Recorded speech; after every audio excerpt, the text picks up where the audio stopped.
Hi, happy Saturday. Before we get started with the video, I just have two things I want to say. One, you'll notice I now have a mic that I wear, so hopefully the volume and the audio quality will be better, which ties into why I'm reading the story I am today. And two, let's address the elephant in the room. For those who know me in real life, or who have watched several of my videos before, you'll see that I chopped all my hair off. This was not a midlife crisis.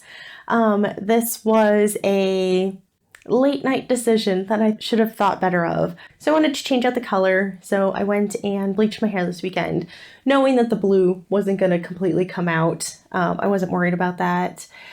And then I decided I wanted to cut some of it off. So I started trimming my hair, only I wasn't paying full attention when I was doing it, and I trimmed a little too high on the one side, and then I just kind of had to own it because you can't uncut hair. So I just kept going with the shorter length. I definitely like it off my shoulders. I didn't want it this short though. I need another inch and a half maybe, but it'll grow. It's fine. So tomorrow I think I'm going to make a trip to Sally's to get some purple, and then it'll hide the blue, the pink, and this like coppery color up here. It is what it is. Thankfully, my hair will grow out, and in the meantime, I can take being razzed at work, so it'll be fine. So the story we're going to read today is from No Hope Beyond This Point. I know that I said in a previous video that I was done with this book, and I am. I just have to redo one story because the audio quality on the video was really bad, and I didn't notice it until months after the fact. So we're going to read Prisoner today. And again, I have the mic, so hopefully that'll solve my audio issues, and it'll be nice and crisp and clear, easy for me to edit. Prisoner.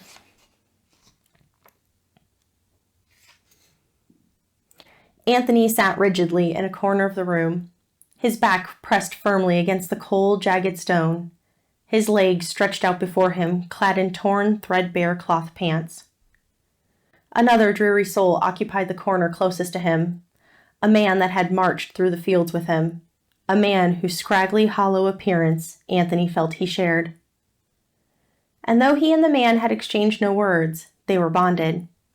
Bonded by the fact that they were both prisoners, forced here by their captors, held over for a trial they had little hope of winning.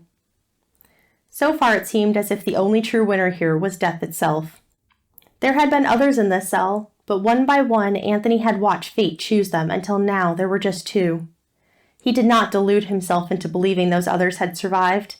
He had heard the cries of pain, the sound of people begging for mercy. Anthony welcomed the silence that followed, wishing it would stay quiet. When the screams beyond the door were sometimes too much to bear, he'd press the heels of his hands tight against his ears, trying desperately to block out the sounds and the images they brought. However, too much silence wasn't a good sign either.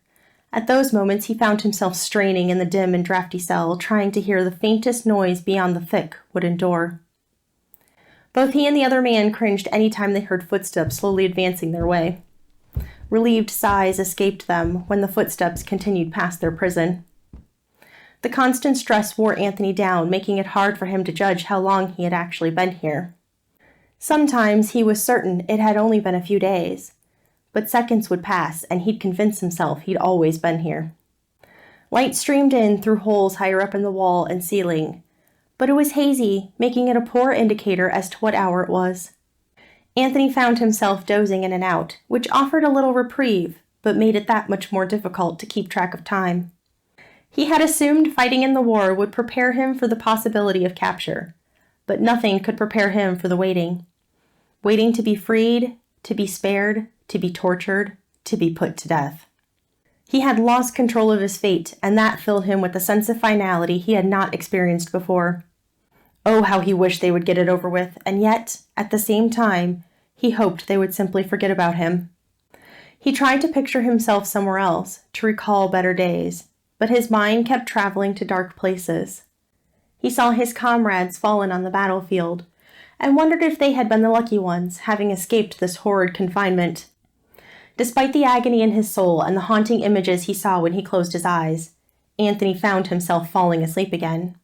He dozed for a while, only to be awoken by a rasping cry of anguish. His eyes flew open, and he stared into the corner near him, terror making his heart beat fast in his chest. For a brief moment he thought the corner was empty. But no, his only companion was still there. Anthony began to relax against the stone wall again when he heard it. The sound of heavy footsteps coming closer, almost as if he had willed them. They stopped on the other side of the door. Dread filled him as the door was pulled open. A large silhouette of a man stood there. Anthony felt his time had come. It had not. The large man barely stepped inside the musty cell before ordering the man in the corner to come forward. Anthony watched as his only companion inched his way across the small room with terror-filled eyes, creeping low. As soon as he was within a few feet of the silhouette, the guard reached out an arm, grabbed the man, and yanked him to his feet.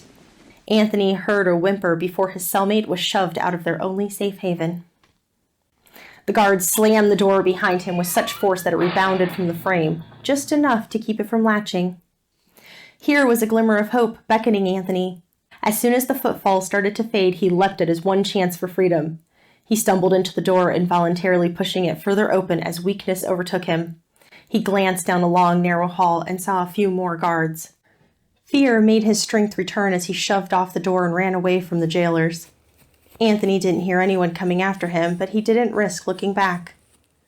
What he did make time for was to check doors as he went. All of them opened, but only revealed more cells. Dumbfounded, he tried a different passage, only to see it blocked by another hulking figure.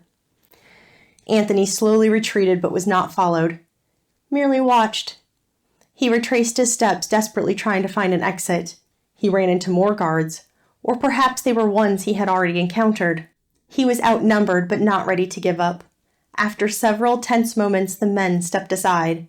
Anthony sprinted past them and found a way out. A door was open before him.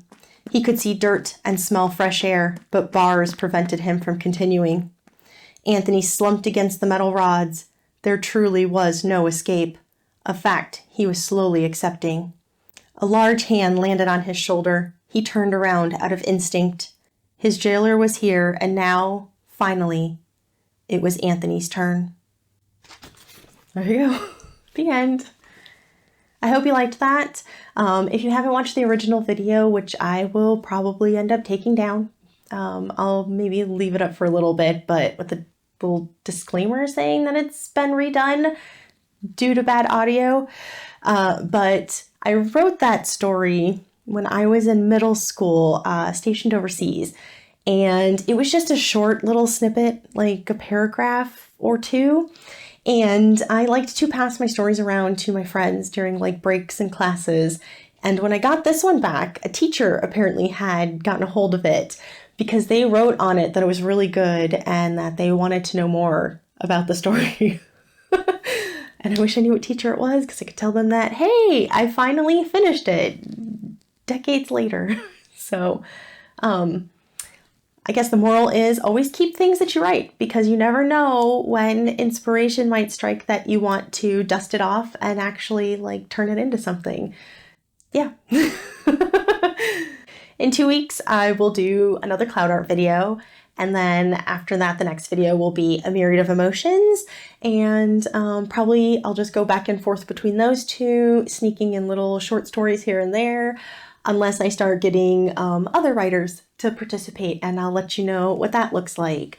It would be really awesome if I could get my hands on an anthology like No Hope, because then I could make each story its own video, obviously. But let me know what you think, and if you have any suggestions for stories or your own stuff. That's it. I will see you again in 2 weeks.